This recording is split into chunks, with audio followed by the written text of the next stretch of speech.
Bien, como dije antes de irnos a la pausa, es propicio que con la calidad del invitado se pueda tocar el tema y el aspecto mercantil, el aspecto comercial que produce una situación como la que hoy día se vive en el Oriente Medio. José Lois Malcún, economista y sobre todo estudioso de las situaciones del mundo en el ámbito económico y también, por supuesto, geopolítica, porque inciden directamente en la mayoría de los casos en cómo se difumina la economía y nos llega a nosotros cualquier efecto en ese sentido. Don José, con el preámbulo de esta situación que vivimos hoy, le damos agradablemente la bienvenida. Muchas gracias. Buenos días. Y sobre ese tema quisiéramos conocer la visión que tiene de afectaciones sobre todo en la economía mundial y por supuesto lo que nos tocaría a nosotros. Ahí tenemos como un péndulo, nos Bueno. aumenta el petróleo pero nos sube el oro. Sí, Buena observación. sí. Bueno, en realidad la guerra desatada en el Medio Oriente tiene un solo problema: el tiempo de duración. Fíjense que los mercados bursátiles, ayer, hoy no sé, pero no dudo que haya muchos movimientos, no han sido afectados por los ataques, excepto un commodity que ha sido el elemento detonador de todo esto, que es el petróleo y el gas licuado. Esos dos elementos han creado expectativas ya inflacionarias muy preocupantes en Europa, donde el gas, estábamos hablando de 25% ayer de aumento, y se espera que llegue a un 50%. El diésel en Inglaterra, un 15% de aumento. El petróleo West Texas Indies, que es el que consumimos nosotros, un 7% de aumento. Está en 72, 73, vamos a ver hoy cómo se mueve. El Brent roza los 80 ya. Entonces ya comienza ahí el principal impacto de la guerra. Y el precio del petróleo obviamente tiene un efecto inmediato en los precios internos. Y esos precios internos impulsan la inflación. Y ya cuando aumenta la inflación, ya Europa está pensando, está planeando bajar la tasa de interés. En Estados Unidos eso va a crear otro problema, porque la inflación es un tema muy delicado para la Reserva Federal. Y ahí se va a crear todo un ambiente de incertidumbre en torno a ese tema del petróleo. El otro es el tiempo. Si la guerra termina en una semana, en 2 semanas, puede ser que todo se normalice. El flujo de petróleo por el estrecho de Hormuz comienza a fluir, las bolsas se estabilizan, la inflación, la inflación comienza también a perder impulso. Pero cuando tú oyes al presidente Trump hablando de 4 o 5 semanas para terminar la guerra, es porque tiene información de inteligencia. Esa información de inteligencia le está diciendo a él que Irán todavía posee una capacidad de ataque sustancial. ¿Y por qué la posee? Porque desde aquella vez cuando fue atacado, hace la guerra de los 12 días, hace unos meses atrás, Rusia y China abastecieron a Irán de muchos armamentos, inclusive armamentos como misiles hipersónicos de última generación, que son muy difíciles de detectar o de destruir. Posterior a esa confrontación de esos 12 días, ¿fue Claro, se abasteció bastante de armamento Irán por parte tanto de Rusia como de China. Entonces, ahora mismo no se sabe cuál es la capacidad de Irán. Se dice que solamente ellos han estado lanzando misiles convencionales, drones, es un productor de drones que abastece Sí. a todo el mundo, inclusive a Rusia. En Irán, en Ucrania los drones usados son producidos en Irán. Y además, Una capacidad de producir drones que eso es increíble. Entonces, Irán tiene un poder ahora mismo que no se sabe en qué consiste. Pueden haber reservado sus mejores armas para atacar los centros. Ya no va a ser tanto su objetivo Israel. Porque Israel, cuando tú mandas 20 misiles a Israel, bueno, pueden caer 3 o 4 y te interceptan 15 o 16. Pero también la capacidad de intersección en Israel se está agotando. Porque Hezbollah se ha sumado a la guerra, está lanzando misiles que le suple Irán y tienen que usar su escudo antimisiles, lo cual se va en un momento dado a agotar. Y eso no se suple de un día para otro. Eso es un proceso que requiere meses para tú rearmar tu capacidad defensiva. Entonces estamos hablando de una guerra donde ahora mismo Irán, el objetivo ¿cuál es? Primero, cerrar el estrecho de Hormuz. Ya eso tiene un impacto fuerte. Segundo, atacar a los aliados o las bases militares en el Medio Oriente. Estamos hablando que ya en la guerra hay 9 países, casi 10. Jordania, Kuwait, Arabia Saudita, Qatar, Bahrein, Estados Árabes Unidos, Kuwait, Chipre. O sea, estamos hablando de que ya hay también está metido ya el Líbano, que está siendo atacado por Israel, en respuesta a los ataques de Hezbollah. Estamos hablando de una guerra que ya involucra 9 o 10 países.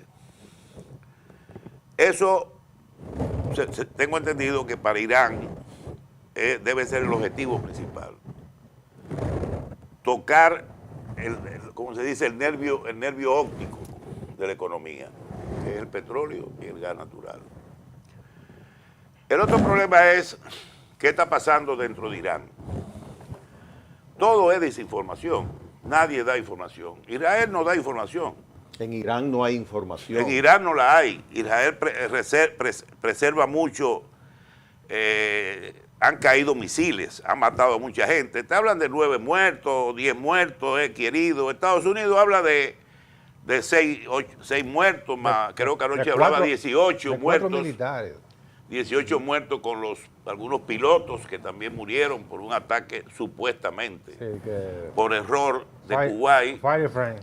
No, pero los pilotos se inyectaron algunos murieron, sí. Entonces, no se sabe ahora mismo cuántos soldados han fallecido. Es un tema sensible para un hombre como Donald Trump, que prometió que no iba a haber o no se iba a involucrar en guerra que costaran vidas americanas. Las encuestas dicen que el 24% de la población rechaza. ¿Cómo es? El 27 la apoya. El 27 la apoya, el resto la rechaza. Eso es una cifra muy mala para él. Porque está involucrando cada vez más a Estados Unidos. Se está hablando de una invasión terrestre. Si hacen una invasión terrestre, eso va a ser un Vietnam. Peor que Vietnam. Peor. Porque estamos hablando de un país de 1.600.000 habitantes con 90 millones de habitantes. Con un ejército que hay 150.000 hombres armados. Bueno, yo no sé, eso sería una locura, invadir a Irán. En el caso de Trump, eso no se descarta. Pues pero la locura es lo que se está viendo en este momento. Entonces, estamos hablando de un escenario complicado, donde en el caso nuestro, $1 de aumento en el barril de petróleo significan $70 millones anuales más de importación. Sobre ese tema, discúlpeme, Eloy, porque precisamente te quería preguntar sobre eso. Estamos hablando del tiempo. El tiempo es fatal para economías como la dominicana en este marco. El gobierno dominicano desde la pandemia ha estado subsidiando el petróleo, consignando cifras en el presupuesto para garantizar ese subsidio semanalmente. En un escenario de un petróleo a $100, pero en un escenario mucho más grave, que esto se prolongue por tiempo indefinido y que, como dicen algunos expertos, alcancemos los $250 el barril. ¿Qué estaríamos hablando de la economía dominicana? Es decir, ¿cuál sería el escenario dominicano? Bueno, Un yo descalabro. pienso que puede subir hasta 100, ciento y pico de dólares. No creo, en las peores, lo más pesimista para mí es 100 y algo de dólares. Hasta donde ha llegado anteriormente en momentos muy Bueno, malos. $120 en la guerra de Ucrania, $120, 125. Si el gobierno decidiera mantener el subsidio a ese precio, estamos hablando que tiene que buscar, tiene presupuestado 8.500 este año, 8.500 millones en el presupuesto. Si sube el petróleo a ese precio, pero con un precio de 45, 46 dólares el barril. Si sube a 100 dólares, el gobierno tendría que buscar 35 o 40 mil millones para subsidiar la gasolina y su derivado, el petróleo y su derivado. ¿Qué significa eso para el gobierno? Bueno, un cambio total de su presupuesto. Un reajuste total de su traspasar al presupuesto. consumidor el alza. Eso aparentemente puede ser una opción, parcialmente pasar una parte, gradualmente subir, 50 centavos, un peso al galón cada semana o cada 15 días, y gradualmente reduciendo eso, pero yo no lo creo. El presidente, desde mi punto de vista, va a querer, porque si no lo ha quitado ahora, que yo le he dicho varias veces en varios artículos, que ya debe eliminar ese subsidio, tú lo sabes que hemos hablado de eso, y ese subsidio no tiene razón de ser. El petróleo estaba a 58, el barril, la tasa de cambio estaba bajando, lo que se estaba pagando era 75, 70 millones de dólares en subsidio. Auméntele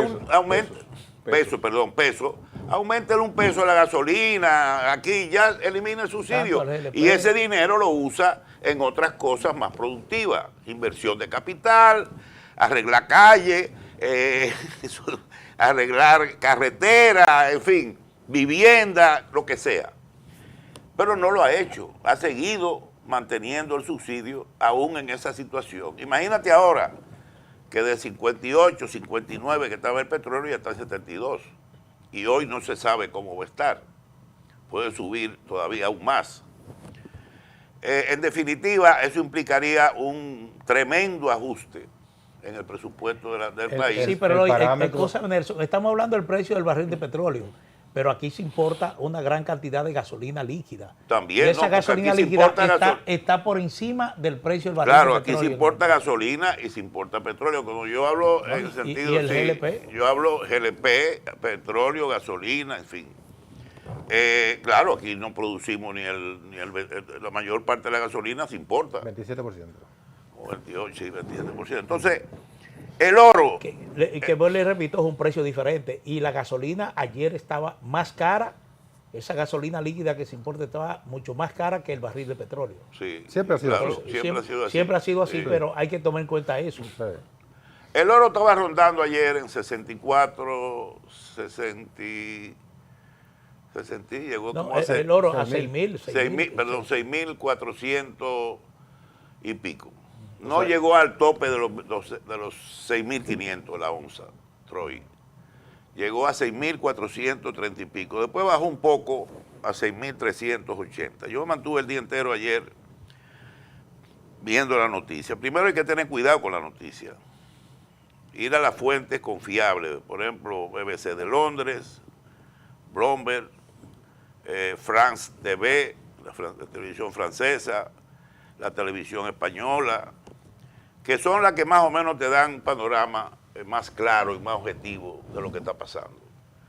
Y cuando entrevistan a expertos en esos programas, resulta que el 90% coincide en una cosa.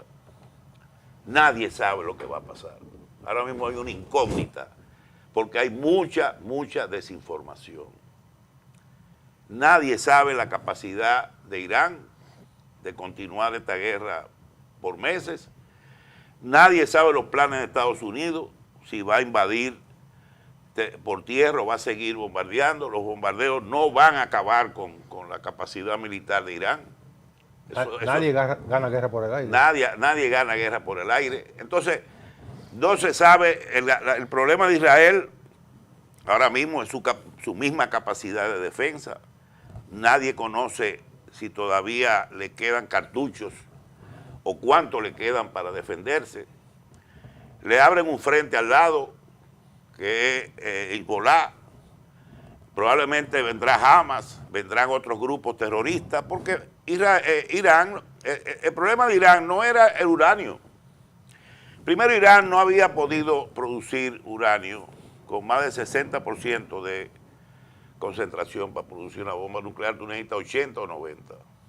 Irán no tenía capacidad de producir una bomba nuclear. Eso lo saben hasta los neófitos. Pero Israel insistió siempre en que el único peligro que tenía Israel para sobre su existencia era que Irán pudiera desarrollar una bomba atómica que pondría en peligro la existencia de Israel. El ayatollah había dicho que en una fatua que por principio estaba totalmente prohibido producir armas de destrucción masiva. Una fatua es una fatua de un ayatollah. No es cualquier cosa, es como una Biblia. Es un decreto. Es un decreto. Entonces, ¿qué pasa? El problema es que Irán estaba financiando a Hezbollah, que atacó a Israel, porque ahí viene todo. Recuérdate que esta guerra no es una guerra que sale de la nada. Esto comienza cuando Hezbollah invade Israel, ¿no? Ataca a Israel, toma de rehenes miles de prisioneros. Digo, jamás.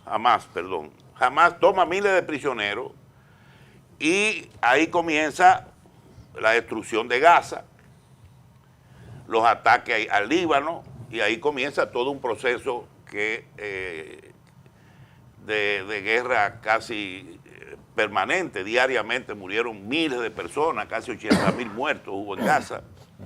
Y ahí comienza todo. ¿Y quién abastece de armas a Hamas? A Hezbollah, a Hamas, a ISIS, a todo, a los Houthis, a Somalia, porque estamos hablando de muchos grupos. Que han estado callados sospechosamente. Hasta ahora, pero los Houthis ahorita entran en la guerra y comienzan a bombardear también a Israel, porque tienen armamento iraní. Entonces, todos esos grupos terroristas eran financiados por el ayatollah. Ahora, yo te pregunto lo siguiente. Hay un nuevo gobierno que se está reorganizando vamos hacia adentro de Irán. Un nuevo gobierno que se organiza. Va a ser el presidente que aparece como el presidente que da la cara ahora como el sustituto del ayatollah. ¿Se va a convertir en el ayatollah? No lo es todavía.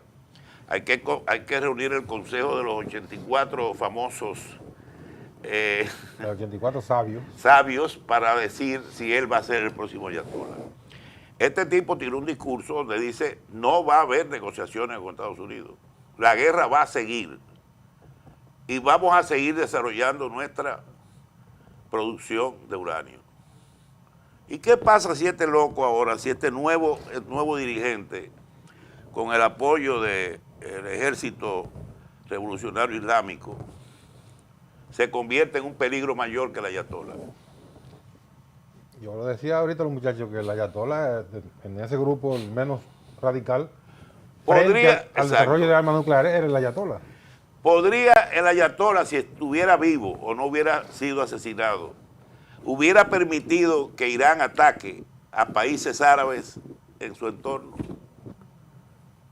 Es una pregunta del millón. El ataque a los demás países de la región, a las bases militares, viene a raíz del descabezamiento del poder político y militar en Irán. Eso fue el primer día, duró minutos. Y ahí ya... Eso es un reconocimiento a la prudencia del antiguo ayatollah que usted está podría ser, yo no te estoy diciendo que es, pero podría haber sido de que si el ayatollah lo hubieran sacado del palacio donde estaba y lo hubieran protegido en otro lugar, sabiendo Irán que iba a ser atacado, porque Irán lo sabía ya, se había preparado para eso. Si hubieran sacado al ayatollah y no lo hubieran dejado en su oficina, en su escritorio, trabajando normalmente, con su familia alrededor. Pero entonces cierto, uno se pregunta... Pero lo cierto es que la historia reciente no muestra a una ayatola con muchos adornos de tolerancia y de falta de ánimo represivo, porque esa represión que se sintió en las últimas semanas contra las protestas masivas que hubo, esa represión fue alertada por el mismo ayatola. Eso Hay sí, discursos públicos donde él pedía realmente que esa gente era con mano dura. Que se él ordenó esa matanza. Sí, exactamente. Entonces no era un hombre realmente tan compasivo. Es decir, no, realmente, porque frente al desarrollo nuclear estaba en juego el propio Estado Islámico. Ese levantamiento llegó un momento en que puso en peligro el Estado Islámico.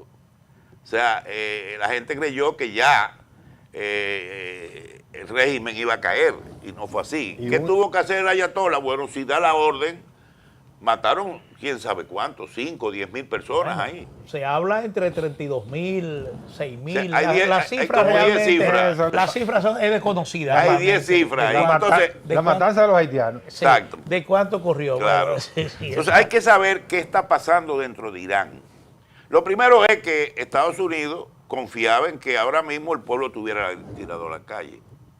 Está tirado. Hay videos que aparecen, grupos con banderas estadounidenses y banderas iraní desfilando en la calle, pero son grupos que cuando tú ves la manifestación de apoyo al ayatolá, o sea, como se dice, después que lo mataron, ahí había 500.000 personas.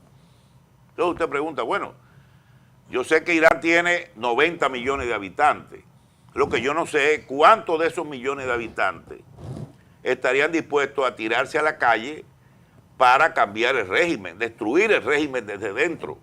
Porque esa es la única forma de superar. No parece. Tiene que ser desde adentro. No parece. Tiene que ser desde adentro. Sí, eso es así. Pero mire, usted hablaba de Hezbollah. Esta mañana se estuvo informando que el ejército inició una incursión en el Líbano, ya terrestre.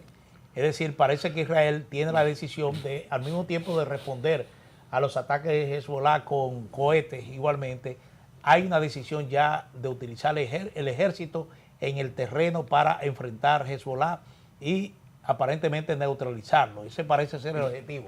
Y en el caso de Irán, de lo que se está hablando, yo no creo que vaya, en eso coincido con usted, no creo que vaya a haber una invasión terrestre porque los aliados tendrían que movilizar una cantidad de hombres. 500.000 de hombres. Sí, y eso realmente es improbable. Pero lo que se está hablando es de una acción de aliados. No lo pongan en duda con un de aliados, de la sí. Casa Blanca. Todos esos países que están en torno a Irán y que porque Irán virtualmente está solo en la región. Todos esos países. No tan solo, ¿no? Todos esos países, bueno, tienen dos o tres aliados, no más de ahí. Entonces, todos esos países participarían en esa invasión terrestre. Esos países no tienen ejército ni tienen armamento. Arabia Saudita es un país que no tiene capacidad, alguno que otra defensa y cosas, pero mucho menos Qatar, mucho menos Kuwait. Esos países no tienen ejército, no tienen capacidad militar. Los mismos Estados Árabes Unidos, Dubái, Abu Dhabi, son países que están en otro mundo, en el mundo de las inversiones, del petróleo, de la riqueza, de la economía. O sea, el único país, bueno, pudiera ser Israel, no creo que mandaría soldados israelíes a Irán. Me parecería algo sumamente difícil que Israel invada un país árabe, porque eso sí se puede, Pero además tendría que usar territorio, porque Israel no hace frontera con Irán. No, a 2.000 kilómetros. Tendría que usar territorio de otro país. Estamos hablando de una distancia de 2.000 kilómetros. Imagínate tú, además, ¿qué ejército va a mandar? Se va a quedar desprotegido Israel. Un paisito, porque Israel es un paisito, señores. Vamos hablando de una pequeña área de terreno. Tiene que defenderse. Sí. No van a usar su ejército para mandarlo a otro país. Para mandarlo al Líbano, sí, porque ¿cuántas veces ha invadido Israel al Líbano? Muchísimas veces. como 6 o 7 veces. Han acabado con Hamas o han hecho... No han terminado con eso. No han hecho nada. Pero O sea, viniendo al plano económico interno, la guerra de Rusia-Ucrania planteó un escenario bastante que parecía sombrío para la República Dominicana. Sin embargo, las cuestiones siguieron fluyendo y la guerra de Ucrania y Rusia todavía persiste, y todas estas previsiones ominosas que se produjeron no fueron tantas. No, la invasión de Ucrania disparó el petróleo en 120, 25 dólares el barril. Pero bajó. La inflación subió, sí, todo lo que sube baja. Pero es un bajó, hecho. bajó a unos niveles Pero el tan... impacto precios que de tuvo, materia prima el también. impacto que tuvo en el transporte, que subió de 3.000 a 20 y pico de mil dólares un furgón de 40 pies. Ya venía con la Y, con la pandemia. y otra serie de... Venía, pero comenzó a bajar. Recuérdate que después de la pandemia, claro, la pandemia lo que hizo fue trancar los barcos en los puertos. Se almacenaron ahí miles de barcos en todos los puertos. Pero en realidad tuvo un gran impacto. A nosotros nos subió la inflación al 9%, Estados Unidos un 9 y pico también. O sea, lo que pasa es que, claro, después con los años, a través de las políticas monetarias, se fue manejando ese tema, subiendo las tasas de interés, bajando el consumo, y la inflación se fue cediendo,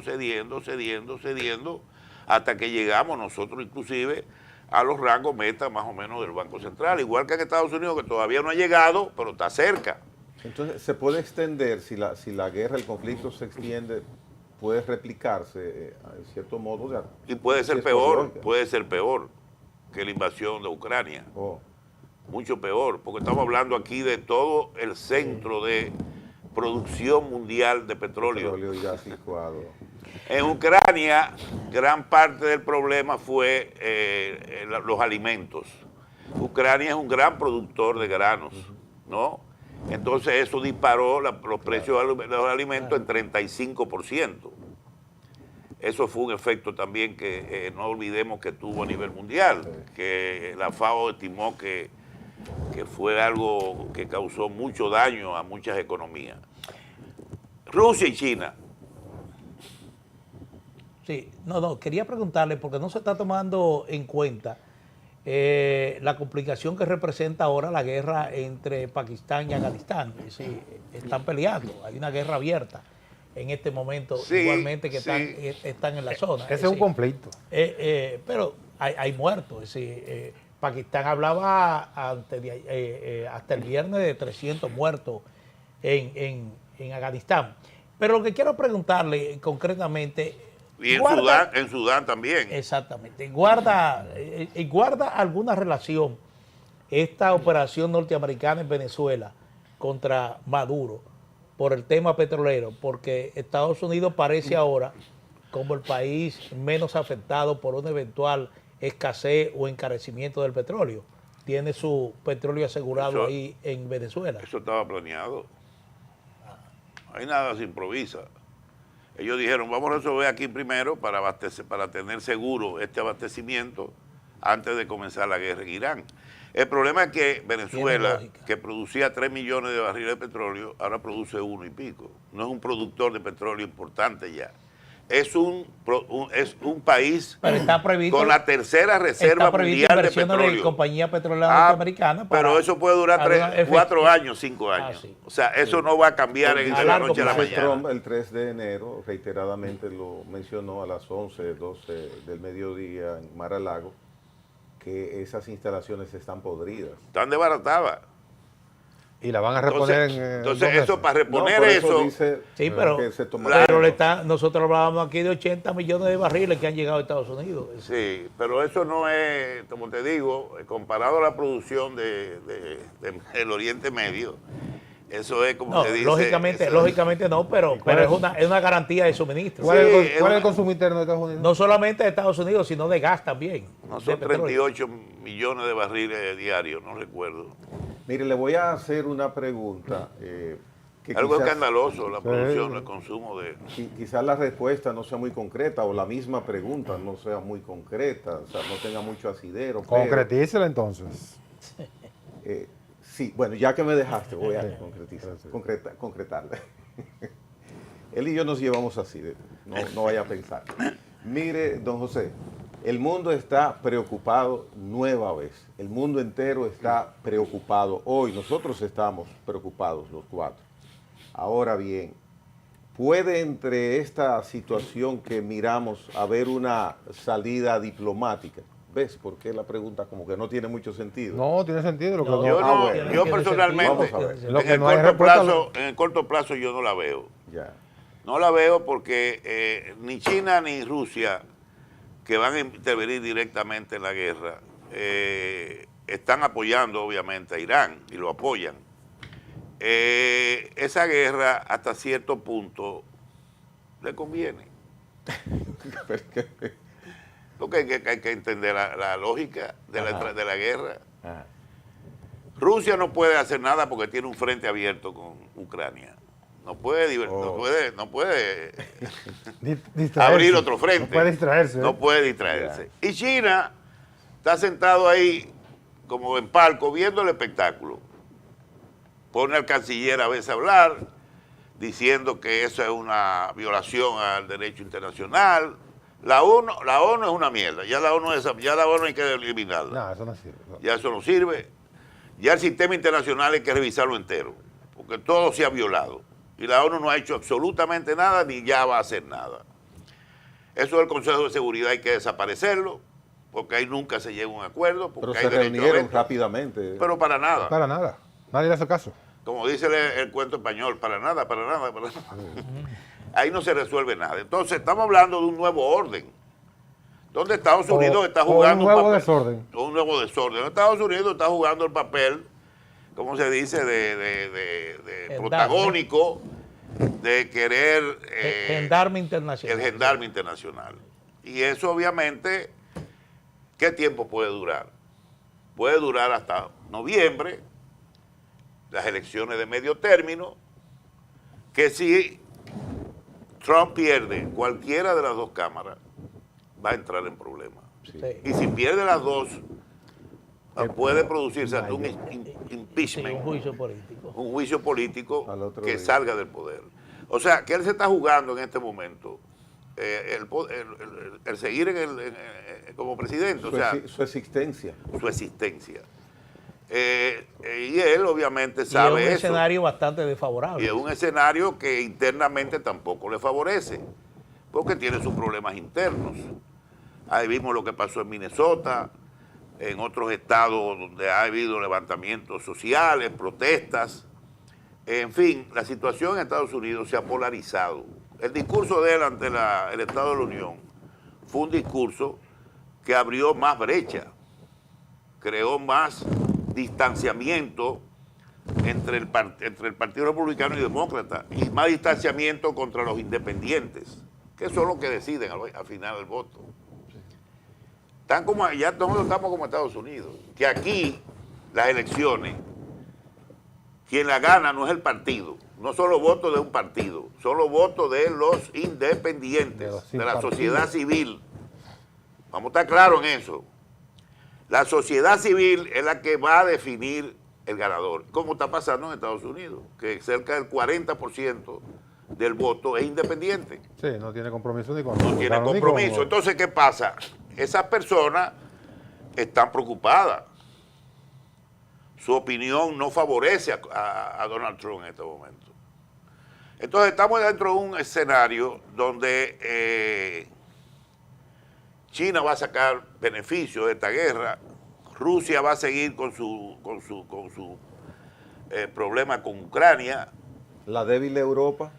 Europa entra en la guerra. Europa no existe. Entra en la guerra En la con geopolítica. Francia, Inglaterra y Alemania, que son los tres países. Francia e Inglaterra son los únicos dos países que tienen poder nuclear en Europa. Nadie más. Solo ellos dos. Francia manda su portaaviones Charles de Gaulle al Mediterráneo para proteger sus intereses, porque una de sus bases fue atacada. ¿Va a lanzar aviones contra Irak? Bueno, ya los ingleses creo que han mandado algunos aviones para Bueno, porque atacar. Irán también atacó una base Atacó en inglesa. Chipre una base inglesa. Entonces, España no dice nada. Italia, los Países Bajos, Noruega, Suecia, Finlandia, esos países quieren tranquilidad. No quieren Bueno, problemas. España, algo que no sorprende, su discurso está más alineado con Irán que con Estados Unidos. Así. España Eso por lo menos prohibió puede ser usar algunos aeropuertos para aviones americanos que fueran a atacar a Irán. España está jugando un rol ahí bastante menos radical. Italia por igual. Macron tiró un discurso me pareció muy bueno, obviamente, pidiendo negociaciones, pidiendo una solución al conflicto, los efectos que eso va a tener para Europa. En fin, ahí la situación de Europa no se puede, no es que yo subestime a Europa. Mucha gente subestima a Europa, pero Europa sigue siendo Europa. Sí. El liderazgo europeo ha dejado mucho que desear. Sí, Bueno, porque no hay... un problema de defensa también. Es un problema de que ellos no han invertido mucho en defensa en los últimos años. Por eso el problema con Trump, que le exigió que el 5% del presupuesto de los países de la Unión Europea tenía que invertirse en armamento. Y comprarlo a los Estados Unidos. Sí, y comprado a ellos. Bueno, eso podía jugar con eso. Pero en realidad Europa se ha debilitado militarmente. Alemania, ustedes saben, por razones obvias, no va a producir armas nucleares. Sí. Ni va a producir, puede producir tecnología avanzada para aviones, para misiles, etcétera, pero por razones históricas nadie quiere ver una Alemania nuevamente fortalecida. Claro. Porque los alemanes son capaces, eso sí que son capaces hasta de invadir a Rusia. Sí, sí. Entonces, En la era mire, moderna. no se puede de ninguna manera, y no lo estamos haciendo, mediatizar la capacidad militar de los Estados Unidos. Después del ataque a la embajada de Estados Unidos en Riyadh, Carlos tiene una foto ahí de aviones militares de Estados Unidos de todas partes, todas esas bases, cómo despegaron inmediatamente a primeras horas de la mañana. Se está hablando. Esos aviones tienen una misión, que es atacar a Irak. ¿Qué es lo que dijo Donald Trump ayer? Todavía no hemos utilizado realmente nuestra fuerza. Nuestra fuerza viene ahora. Lo mismo que dijo Irán. Sí. Sí, bueno, Irán dijo es una guerra de palabras también. Es una guerra psicológica. Pero vuelvo y les repito, no se puede mediatizar la capacidad militar de Estados Unidos. Mira, la guerra... Sí. Entonces, eso parece ser que en el día de hoy, después de ese ataque a esa embajada, bueno, varias embajadas han sido atacadas en la zona. ¿Y dónde está Parece la imagen? ser que la imagen, Carlos la tiene por ahí, son varios aviones, se ve el despegue. Eso solamente lo presentan como ejemplo. No, ese no es, esa no es. Eso es un incidente en la embajada norteamericana en Bagdad. Hay otra foto, es una foto. Pero lo que le estoy diciendo es que, como estamos diciendo aquí, nadie sabe lo que puede ocurrir a partir de ahora. Porque si Estados Unidos incrementa el uso de su capacidad militar, puede ser que Irán responda en igual proporción, pero exacto, eso sería una hecatombe. Mira, ahora mismo la guerra... Míralo ahí. Todos esos aviones están volando hacia esa zona. La guerra, en términos territoriales, está obviamente ganada por Estados Unidos e Israel. De eso no hay duda. El espacio aéreo iraní está ahora mismo libre de cualquier peligro, salvo los misiles que puedan... pero Israel no tienen aviones. Israel decía ayer que tenía libertad plena. Irán no tiene ni aviones ni barcos para luchar, pero tiene dos cosas. Tiene drones que son muy letales y tiene misiles que pueden ser muy letales.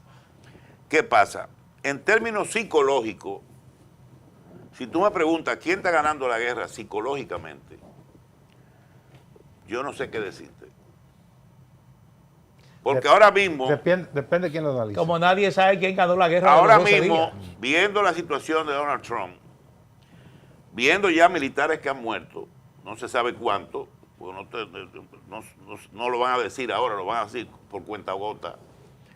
Viendo el impacto que tiene ya el petróleo en los precios a nivel mundial y en la economía del mundo, Relativamente tú dirás, bueno, pero Irán se está saliendo con la suya por un lado.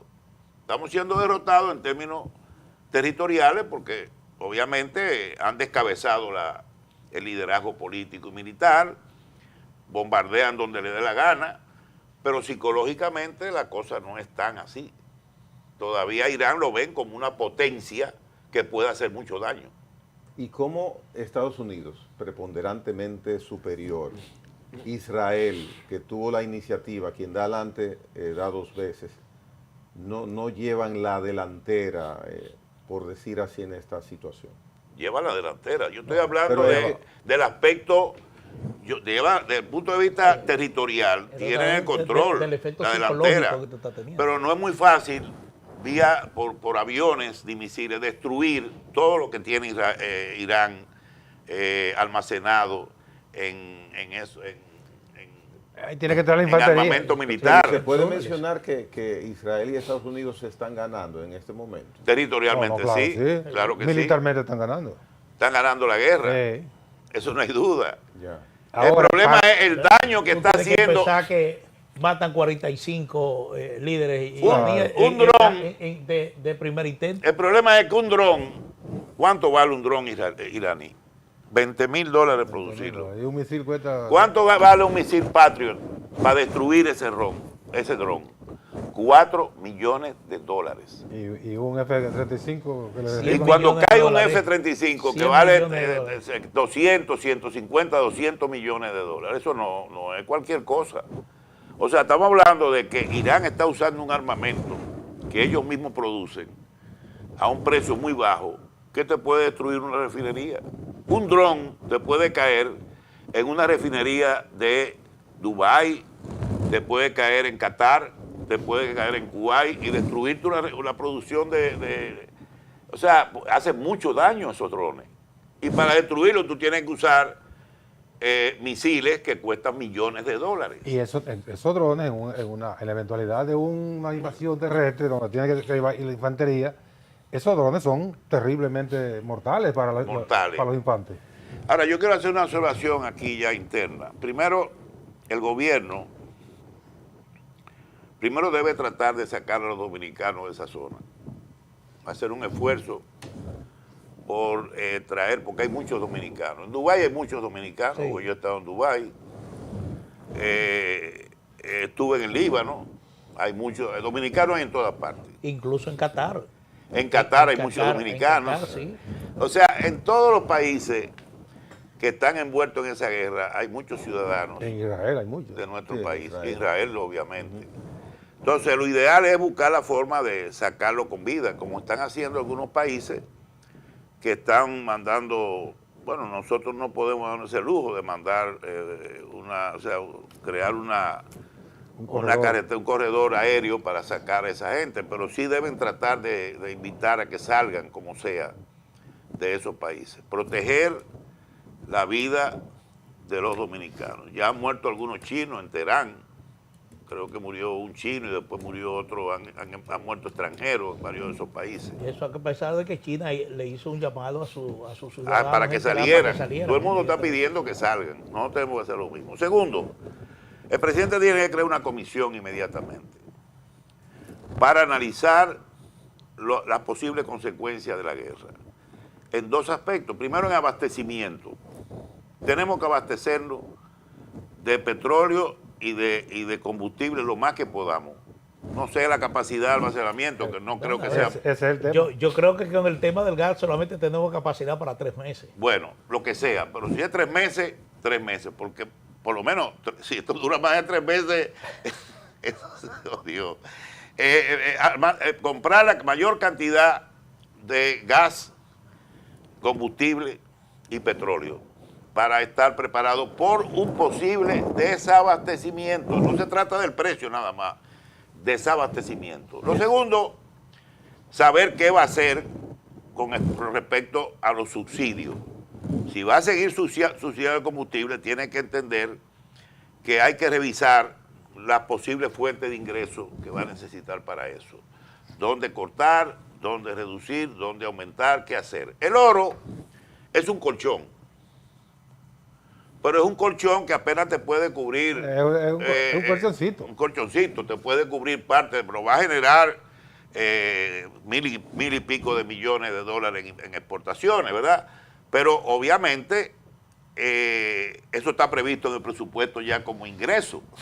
Eso está comprometido. Sí. O sea, No es, no hay nada extraordinario. el aumento a 2.000, porque el precio del oro se cotizó, creo que el presupuesto lo cotizó en 3.500 Para 2026. para 2026. Entonces, si sube a 4.000 y pico, 5.000, obviamente hay un margen adicional que puede llegar a 400 millones de dólares, 200, 300 millones de dólares más. No sé, eso hay que ver cuál va a ser el precio del petróleo, porque tampoco se sabe. Puede subir sobre 6.000, algunos hablan de 6.000, pero dependiendo del tiempo de la guerra, puede después bajar a menos de 5.000, 4.500. Entonces, esa diferencia entre lo que se presupuestó y lo que se va a ingresar por el oro, eso es un colchón importante. Y hay que saber cómo balancear el costo de los subsidios que va a tener que dar el gobierno ahora con estos ingresos adicionales por la exportación de oro. Ver cuál es, no creo que va a alcanzar, pero obviamente es un colchón que tiene que tomarse en cuenta. Y después, como digo, la parte de almacenamiento y abastecimiento. Todo eso tiene que haber un equipo ahora mismo analizando esos aspectos, porque el mundo está envuelto en una guerra. No debemos olvidar que es una guerra regional que involucra a 10, 11, 12 países. Y si se mete Europa, Francia, Inglaterra, estamos hablando ya de otra historia. De una mini guerra mundial. No, porque aquí cuando podría operar estableció- el capítulo de la OTAN, es decir, porque países de la OTAN han sido agredidos, por lo menos bases militares. Claro, la OTAN. Entonces Turquía aquí también es otro dilema. Turquía es una, Turquía, es una incógnita. Erdogan juega un poco... 3 bases. Sí, pero no atacó la base americana que están en Turquía, Irán. No, porque Turquía es que hay una amistad ahí con Siria. Erdogan no. Pero Erdogan pertenece a la Unión Europea. Entonces, A la OTAN. Israel Sí, a la OTAN. sabe que Turquía, en cierta medida, es hostil a ellos. es hostil. Pero Israel no puede atacar a Turquía porque está atacando a la Unión Europea, a la OTAN. A la OTAN. Entonces ahí se produce un problema también con Turquía que no se puede subestimar, porque ahora los americanos están apoyando a los kurdos. Quieren que los kurdos también entren en la guerra contra Irán. Y los kurdos son Pero enemigos. los kurdos son enemigos de Turquía. No quieren, odian a los kurdos y lo atacan. En Siria lo tienen bajo ataque constante. Entonces, en este momento, el juego geopolítico se va complicando. Porque vamos a suponer, si Somalia y Yemen intentan atacar los buques en el Mar Rojo, del otro lado, ya no en el estrecho de Hormuz, sino del otro lado, en el Cuerno de África, comienzan a lanzar misiles a todos los barcos, y como ustedes saben, ahí hay mucho pirateo de barcos. Si comienzan a lanzar misiles a los barcos que cruzan por esa zona del Mar Rojo, ¿qué puede pasar? Que van a estar las dos zonas de tránsito más grandes del mundo bloqueadas, abajo y arriba. Pero eso sería un caos total en el mundo Y entero. esa probabilidad, ¿por qué usted la presenta? Porque son capaces de hacerlo. Porque Bueno, de hecho, en apoyo a ya Irán. los hutíes están atacando. Los las Houthis están embarcaciones que armados, pasan. tienen armamento de Irán. Y es para eso. Ellos están ahí todavía que no se han oído, pero se van a oír tarde o temprano. Tú verás que en esta semana aparecen los Houthis. Los Houthis tirándole a los barcos por el... O a Israel, o bombardeando a Israel, o bombardeando a quién sabe quién. O atacando los barcos que cruzan por el Mar Rojo. Cuando el presidente de la República Que ya lo estableció han el subsidio en el año 2022, dijo que el parámetro era el umbral. Era si el petróleo llegaba a $116, quitaba el subsidio. Nunca llegó a $116 a partir de que impuso el subsidio. Y evidentemente, si no llega a ese margen, a ese umbral, No parece probable que el presidente vaya a quitar el subsidio. No, porque si imagínate, eliminar el subsidio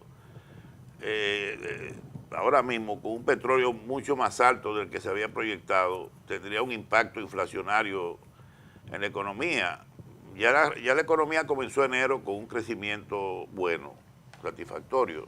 3.5. De 3.5. La Mucho inflación... más que en enero 2025. Fue 2 punto algo en 2025. Sí, 2 puntos y pico, sí, exacto. Donde más subió fue en abril, que subió casi un 4% del año pasado. Después se mantuvo bajando, 2, 2,5, 2, 2, y terminó en 2,1, 2.1%. En enero comenzó bien. La inflación en 40%, debe seguir bajando, tengo entendido, porque parece ser que todavía los efectos de Melissa se estaban reflejando en el abastecimiento de ciertos productos que han subido de precio, víveres y algunos productos de comestibles, y el Banco Central detectó que esos precios estaban, de alguna manera, iban a ir bajando a medida que pasaran los efectos, ya que las siembras comenzaran a regularizarse. O sea, que la inflación pudiera bajar el mes que viene, o este mes, digo, febrero. Más. Cuando se Más mide febrero. Sí, Cuando se mide febrero. Entonces, estamos hablando de que estamos en un momento, la construcción creció, gracias a Dios, porque ese sí es el problema. 7 puntos y pico.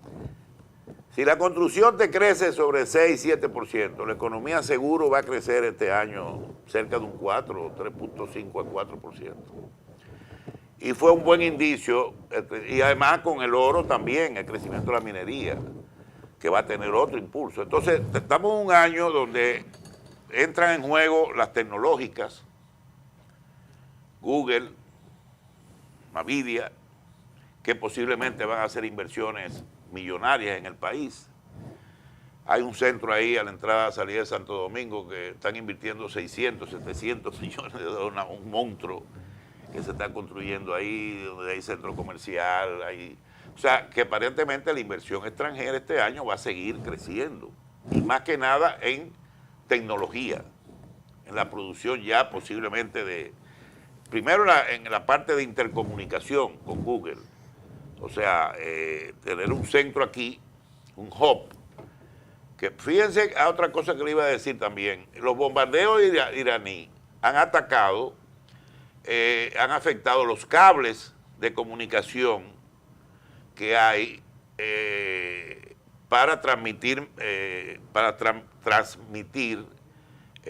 digamos, internet, telefonía, y hasta, no sé si se dieron cuenta, el ChatGPT comenzó a fallar en muchos países, porque esos cables fueron afectados. Con los bombardeos se cortó la comunicación de esas líneas, de esas empresas, de los Big Tech, las que manejan la tecnología, la alta tecnología. Entonces nosotros, con esa inversión de Google aquí, va a ser muy importante el avance que vamos a tener en el tema tecnológico. Son 500 millones, ¿en qué tiempo? Bueno, eso puede ser en 1 o 2 años. Eso puede ser rápido, claro. No conlleva mucha infraestructura, ¿verdad? No, aunque ellos van a construir unas edificaciones, obviamente. En fin, yo creo que el año comenzó, como yo te había dicho, yo tengo mucha fe o tenía mucha confianza en la última entrevista, de que este año iba a ser un buen año para la economía. Y la cosa cambió. Digo, mejor año, no te voy a decir tampoco que iba a ser un año de maravilla, no, porque estamos hablando de un entorno todavía geopolítico complicado. Antes del ataque a Irak ya había un entorno político complicado, entonces te dije, bueno, vamos a mejorar mucho este año respecto al año pasado. La economía puede crecer 3.5, 4, la inflación dentro del rango meta, la tasa de cambio, mira cómo está.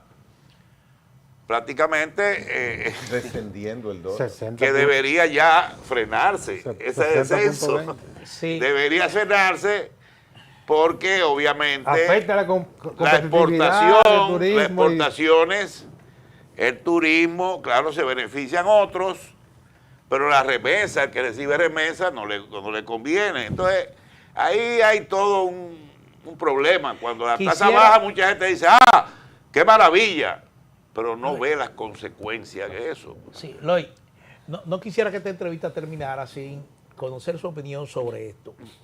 Evidentemente que este es un año prácticamente preelectoral, ¿sí? Porque ya en el 27 los partidos tienen que tener su candidato definido, su candidato presidencial es definido.